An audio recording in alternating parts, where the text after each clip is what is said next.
nëse opozita do kishte bërë një lëvizje tjetër, nxirrte figura tjera, do fitonte? Tishi bindur që po. Tishi bindur. Pse? Po pra se këta njëri me tjetrin ka 12 vjet me Isa, me kjo klasa, më kanë bë pazar njëri me tjetrin 12 vjet më. Tash do e pranojmë apo s'do e pranojmë? Mos bëjmë tash të mbyllim syt. Se e keqja këtu është, kur bën analizën do të pranosh fajin, do ta gjesh fajin ke vetja ja. Pastaj ta kërkosh ke tjetër. Po fillimi ishte vetja.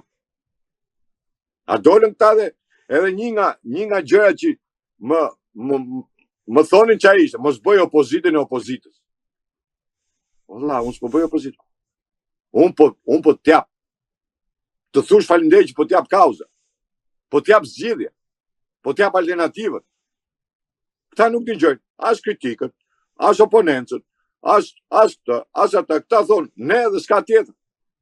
Ku ke pati opozitar që t'kenë tangallik, deputeti i opozitës ma tangallikun. Ç'është kjo? Pasurohen të qenë opozitë. Qa është kjo? Edhe pastaj thup se humba. A dela e pjesa tjetër pastaj që thonë, hajtë me si soja. Ta vjen edhe të mandat. Nuk është faj popullit. Unë nuk ndroj popullit, ndroj politikën oma. Pse është kaq e vështirë me undru kjo politikë? Unë vetëm këtë du të di.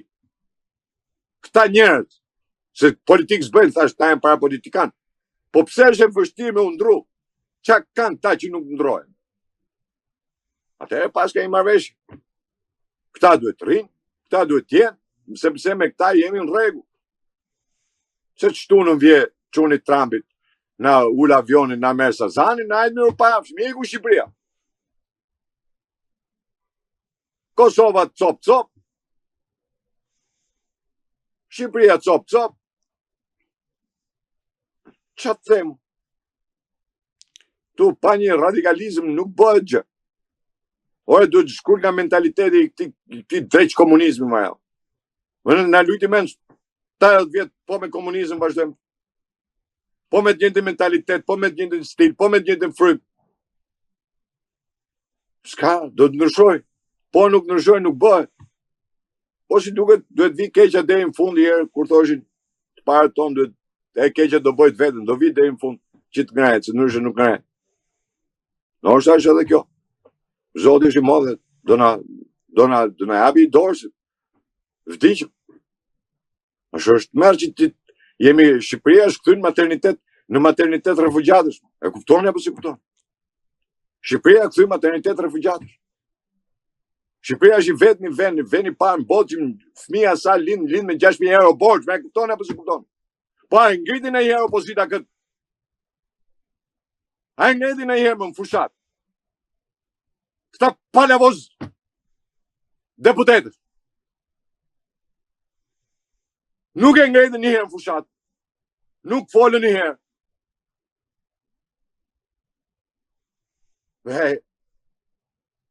Dhe pastaj dalin e thot në vodhi. Po ti s'kni dhe kauza, ti s'dhe frym, ti nuk dhe besim të njerëz. Pse fajso atët? Fajso vetën tatëm. Dhe unë për ne dhe e djatha nuk lyp votën, e djatha e merë. Po si e merë? E merë me kauz, e merë me frym, e merë me besim. Po që si ti si ke këto, atër do shko si ordinera ti kërkoj votën. I ke bleja votën, jepi lek. Thes dhe mili.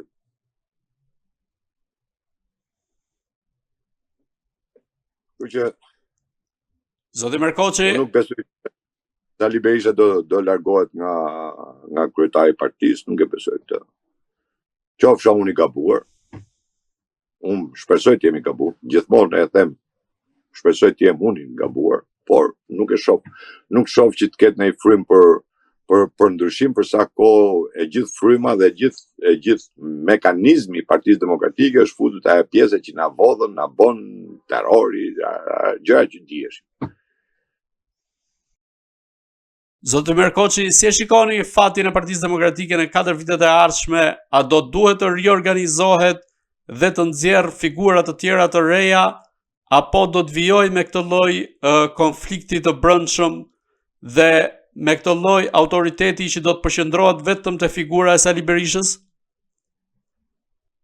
E para gjë është që Partia Demokratike, me që Sali Berisha e ka shpallur si parti të qendrës, do të thotë para gjë që duhet bëj Partia Demokratike duhet të shkëputet nga qendra.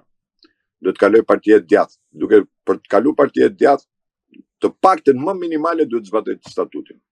Në statut Partisë Demokratike është e sankcionuar që duhet të funksionojnë fraksione, po jo fraksione për ti emëruar Sali Berisha që ti e fraksion, ky është sepse edhe këto burgosurit pronarit të cakto Berisha, ky do ta përfaqësoj, ky do ta përfaqësoj. E kupton? Jo. Qofse është kështu, është e vdekur. Por nëse do hapet partia dhe të krijohen fraksionet brenda partisë, fraksione natyrale, se fraksioni krijohet në bazë të kontributeve, në bazë vlera, në bazë të asaj që jep.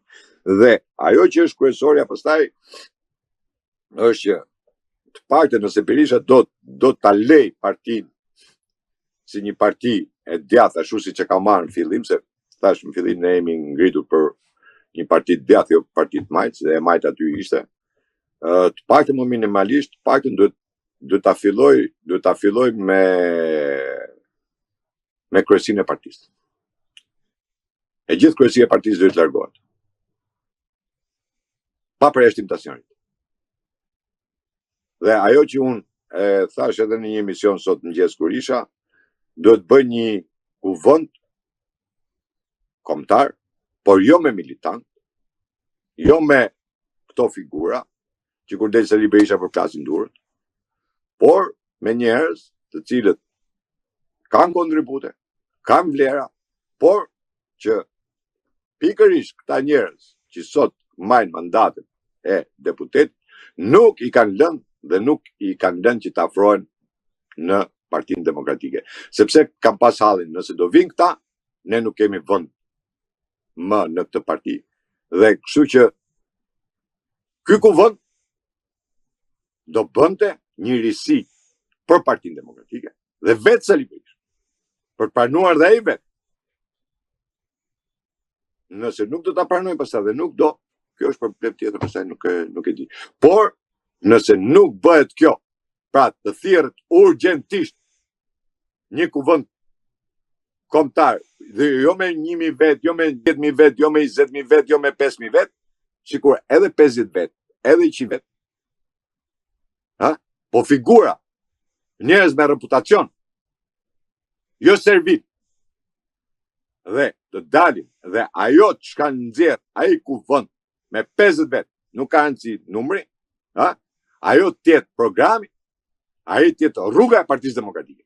Nëse Sali Berisha e bën këtë, do ngeli. Nëse nuk e bën, do vazhdoj kështu. Më zika për Partia Demokratike. Zika hikë, se politikisht nuk kam më asgjë se ç'a bën, ç'a prodhon. Se për sa kohë nuk ke përfaqësim në kuvend, nuk ke përfaqësim. Politik flas gjithmonë, se janë 50 deputet aty, marrin rrogën, kjo nuk është përfaqësim. Kështu që rruga e vetme është kjo. Nëse e bën edhe këtë kauzë, unë e kam hedhë para një viti, nuk e pranuan, prapë është kjo kauzë, qëndron. Nëse ai do ta bëj, do ngelet. Paktën do t'i bëj një të mirë Partisë Demokratike janë radhë parë, dhe vetes vetë. Për të pranuar që këta njerëz që janë këtu nuk janë as politikan, as qytetar. Se ka dhe ndjenjë qytetarie njeriu. Kur e shef që humbet një gjë, hap krahun, vit tjetër ta bëj më mirë se sa unë. Nuk jam unë i përjetshëm. Kjo karrige nuk është i shtëpisë time. Unë e kam marrë karrigen për të përfaqësuar. Ta në vend që përfaqësimin ta quajnë heqje të privilegjeve të njeriu, këta e quajnë shtim privilegje.